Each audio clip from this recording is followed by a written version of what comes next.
আমরা আজকে 14ই নভেম্বর অন্যান্য দিনের মতো আজকে চলে এসেছি লালগোলা তারানগরের কমিউনিটি কিচেনে।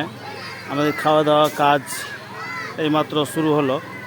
আপনারা দেখতে পাচ্ছেন আমাদের কমিউনিটি কিচেনে আজকেও শুরু হয়ে গেছে খাওয়া দাওয়া।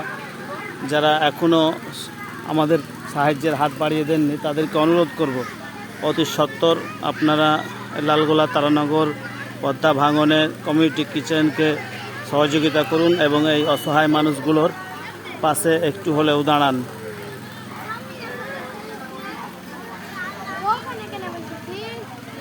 এই যে দেখুন, প্রায় 180 থেকে 200 জন লোক খাওয়া দাওয়া করছে।